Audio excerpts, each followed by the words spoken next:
ఇప్పుడు మనం file edit మెనూస్లో ఎక్స్ట్రాగా ఏమైనా ఆప్షన్స్ ఉంటే చూద్దాం. ఆల్రెడీ ఇవన్నీ కూడా మీకు ఎంఎస్ వర్డ్లో ఎక్సెల్లో వచ్చినట్టువే.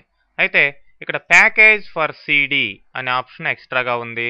సో దీన్ని క్లిక్ చేసినట్లయితే ఈ మీ ప్రిపేర్ అయి ఉన్న ఈ ప్రజెంటేషన్స్ అంటే ప్రస్తుతానికి XYZ అనే పేరు ఇచ్చున్నాం. ఇది లేదంటే ఇంకా వేరే ఫైల్స్ని యాడ్ చేసుకోవచ్చు ఉన్నట్లయితే జస్ట్ సెలెక్ట్ చేసి వేరే ఫైల్లో యాడ్ అంటే యాడ్ అవుతాయి. ఆ ఫైల్స్ అన్నీ కూడా సిడీలోకి కాపీ అవుతాయి. సిడీ మీరు ప్లేస్ చేసినట్లయితే సో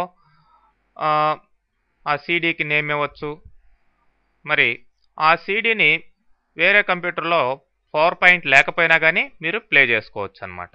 సో ఇవన్నీ ఫైల్స్ని యాడ్ చేసిన తర్వాత కాపీ టు సిడి అని క్లిక్ చేశారనుకోండి, ఏమవుతాయి, సిడీలోకి మీరు సిడీ పెట్టినట్లయితే దాంట్లోకి కాపీ అయిపోతాయి. నెక్స్ట్ వేరే కంప్యూటర్లో మీరు తీసుకెళ్ళి PowerPoint లేకపోయినా సరే ఆ సిడీని ప్లే చేసుకోవచ్చు అనమాట. అది దీని యొక్క ఆప్షన్. తర్వాత ఇక్కడ ఈ స్లైడ్స్ని ప్రింట్ చేసేటప్పుడు మీరు అన్ని స్లైడ్స్ కావాల్సి ఉంటే ప్రింట్ చేసుకోవచ్చు. కరెంట్ స్లైడ్ ఏదైతే సెలెక్ట్ అయ్యిందో దాన్ని ప్రింట్ చేసుకోవచ్చు. ఎన్ని కాపీస్ కావాలో కూడా ఇవ్వచ్చు. నెక్స్ట్ లేదంటే స్లైడ్స్ ఏ స్లైడ్స్ ఈ విధంగా 1, 3, లేదంటే 5 to 12 అట్లా రేంజ్ కూడా ఇవ్వచ్చు. నెక్స్ట్ స్లైడ్స్ కాకుండా ప్రింట్ వాట్ అని ఉన్నది చూడండి. ఇక్కడ ప్రింట్ స్లైడ్సా లేకపోతే హ్యాండ్ అవుట్సా? హ్యాండ్ అవుట్స్ అంటే మీకు ఈ స్లైడ్స్కి సంబంధించిన టెక్స్ట్ బ్రీఫ్ ఇన్ఫర్మేషన్ అంతా కూడా ఒక పేజీలో ఒక 4 స్లైడ్స్ అట్లా కలిపి, లేదంటే ఇక్కడ hand outs slides per page అని ఉంది, 6 స్లైడ్స్ వస్తాయి, లేదంటే 4 స్లైడ్స్ ఇట్లా. అంటే ఇక్కడ తయారైన ఈ స్లైడ్స్ యొక్క బ్రీఫ్ ఇన్ఫర్మేషన్ ఒకే పేజీలో మీకు రావడం జరుగుతుంది.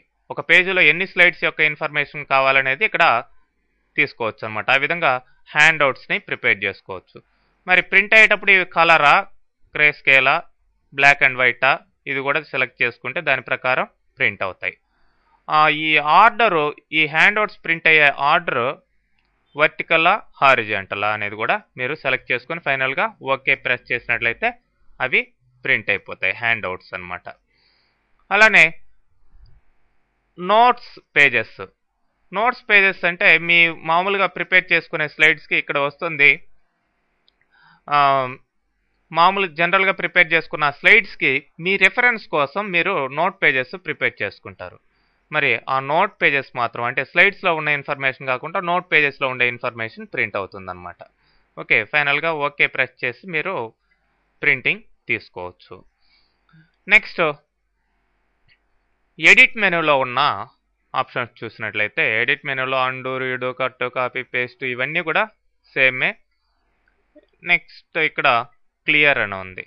ఈ క్లియర్ ఏంటంటే ఈ మీరు ఎక్కడైతే కర్సర్ పెట్టున్నారో ఆ ఏరియా డిలీషన్ లాగా సెలెక్ట్ అవ్వాలంటే మొత్తం సెలెక్ట్ కావడం ఎంత కూడా జరుగుతుంది.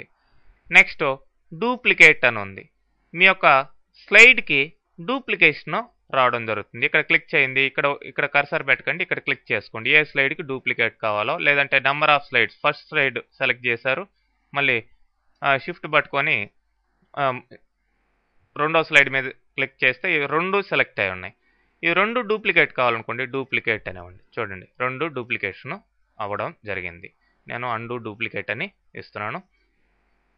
మరి స్లైడ్స్ సెలెక్ట్ చేస్తున్నట్టువి ఏమవుతాయి, డిలీట్ అవుతాయి ఈ డిలీట్ అనే ఆప్షన్ ద్వారా. ఏ స్లైడ్ అయితే సెలెక్ట్ చేస్తున్నారో దాన్ని ఫర్ ఎగ్జాంపుల్ డిలీట్ స్లైడ్ ఒక్కొక్కటి కావచ్చు, లేదంటే షిఫ్ట్ పట్టుకొని రిమైనింగ్ స్లైడ్స్ సెలెక్ట్ చేస్తే అవన్నీ కూడా ఏమవుతాయి, మీకు డిలీట్ అయిపోతాయి. సో ఇప్పుడు అండు అని ఇస్తున్నాం. ఈ విధంగా మీరు ఈ ఫైల్ అండ్ ఎడిట్లో ఉన్న ఎక్స్ట్రా ఆప్షన్స్ని వర్క్ చేసుకోవచ్చు.